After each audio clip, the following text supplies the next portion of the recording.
पिछले 5 वर्षों में केजरीवाल सरकार ने नगर निगम को किसी प्रकार का बजट नहीं दिया और हद तो तब हो गई कि भरी सर्दी के अंदर 28 दिनों तक निगम की महिला पार्षदें, निगम के मेयर केजरीवाल के घर के बाहर बैठे रहे। और इनकी बात करें, केजरीवाल जी केवल झूठ बोल रहे हैं। यमुना की सफाई इन्होंने पिछले 8 साल में कितनी करी आप देख सकते हैं। कोई भी कार्य इन्होंने करा हो, केवल और केवल विज्ञापन, प्रचार, इसी पे लगे हुए हैं।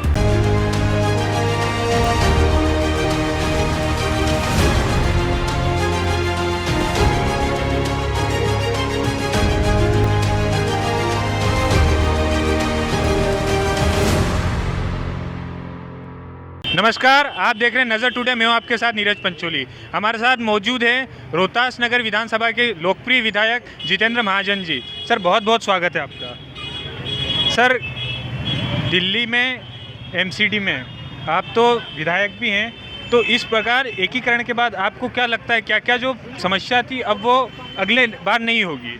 पिछले 5 सालों में अरविंद केजरीवाल सरकार ने नगर निगम का गला घोटने का काम किया। पिछले 5 वर्षों में केजरीवाल सरकार ने नगर निगम को किसी प्रकार का बजट नहीं दिया और हद तो तब हो गई कि भरी सर्दी के अंदर 28 दिनों तक निगम की महिला पार्षदें, निगम के मेयर केजरीवाल के घर के बाहर बैठे रहे और 28 दिनों में भी अरविंद केजरीवाल उनसे नहीं मिले। अब केंद्र सरकार ने निगम को सीधा बजट देने का कानून पास किया है। उसके परिणाम स्वरूप निगम और प्रभावी तरीके से काम करेगा और निगम के काम में दखल देने वाली दिल्ली सरकार का जो है वो पर्दाफाश आने वाली 4 तारीख को दिल्ली की जनता करेगी। तो सर, एक मैं जानना चाहता हूँ, अभी फिलहाल आप विपक्ष में बैठते हैं, फिर भी कितनी प्राथमिकता रहती है आपको कि जनता के मुद्दे किसी न किसी तरीके से हल हो? किस प्राथमिकता के साथ आप?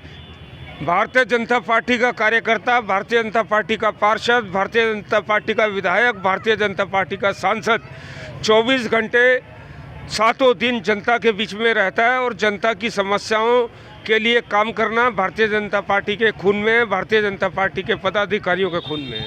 तो सर, अगले 5 साल के लिए एमसीडी का क्या विजन है भारतीय जनता पार्टी? अगले 5 साल में, पिछले 5 साल की बात कीजिए पहले। पिछले 5 सालों में पूर्वी दिल्ली नगर निगम ने जन्म मृत्यु प्रमाण पत्र को ऑनलाइन किया।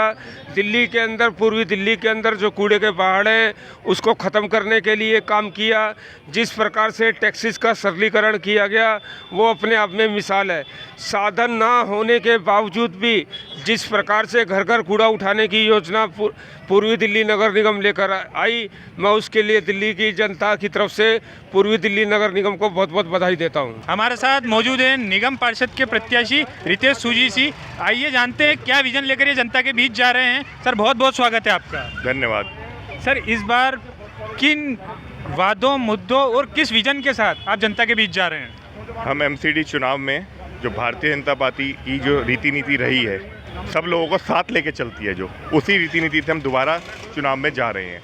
पिछले 5 साल से जो कार्य नहीं हुए हैं उसका सारा ठीकरा अरविंद केजरीवाल जी के ऊपर है। ना उन्होंने 1 रुपये का फंड दिया 5 साल में और पूरे 5 साल एमसीडी को डिस्टर्ब रखा।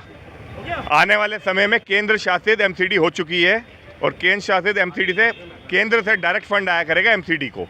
आने वाले समय में जो फंड की परेशानी थी वो सारी परेशानियां दूर हो जाएंगी। क्षेत्र का जो भी कार्य होगा वो सारा कार्य हुआ करेगा। और सर, सबसे बड़ी समस्या जिनका आपकी एक विरोधी पार्टी आम आदमी पार्टी आप पे आरोप लगाती है कि पिछले 15 साल में आपने सिर्फ और सिर्फ दिल्ली में कूड़े के पहाड़ बनाए हैं, तो इसको मतलब निस्तारण के लिए क्या करेंगे, इसके जवाब चाहेंगे हम आप देखिए, हर जगह कॉम्पैक्टर मशीन लग रही है और हमारे वार्ड में तो एक भी ऐसा कूड़े का खत्ता नहीं बचा। हर जगह कॉम्पैक्टर मशीन लग चुकी है। और जहाँ तक बात रही कूड़े के पहाड़ की, कूड़े के पहाड़ का लेवल डाउन हो रहा है दिन पे दिन। और इनकी बात करें, केजरीवाल जी केवल झूठ बोल रहे हैं। यमुना की सफाई इन्होंने पिछले 8 साल में कितनी करी आप देख सकते हैं।